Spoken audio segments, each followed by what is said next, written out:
What's going on, guys? Welcome back. More Madden 15 commentary. Do me a favor, like button, subscribe button, criticism in the comment section, Twitter, Shutdown Safety is my username. Taking a look at this Madden 25 article, and I really find some of this stuff intriguing when you go back and you look at the way things are worded to us. And what I want to focus on today, because I think one of the biggest things that's lost in translation between game console and game to game when we talk about Madden 25 was the Infinity Engine 2, but most importantly, Force Impact.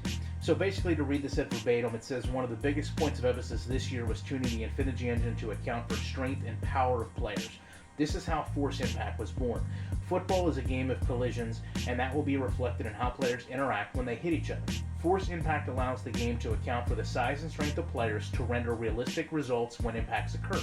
It goes on to talk about examples where Marshawn Lynch would be able to kind of truck through a smaller player. The reason I find that so intriguing is when we load up the game and we look at plays like this, it's so unapologetically not what we've been talked about. And the systems in this game don't always seem to work.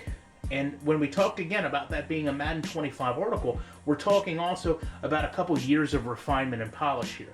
So this is my Madden Ultimate Team. You can see I get this handoff with Peyton. The gap closes. I decide that I'm going to break it outside. And as I do, I actually have to kind of run really close to this interaction here. And what happens is Spencer and Moore kind of get into a point where they can interact with me.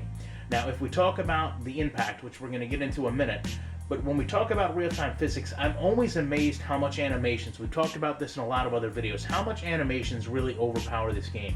Spencer goes to get into a tackling animation with me as I'm running away. And you can see here, even though we're not touching each other, even though we're not contacting each other anymore, I continue to stumble. He continues to go through the art of tackling me. But right here is where I want to talk about the impact. Because what this sets up is me basically fully exposed but engaged in a tackle animation. And this allows this linebacker to come in and just get a clean shot on me. And it actually doesn't do anything. And when we talk about the impact of football, this is what concerns me about this game.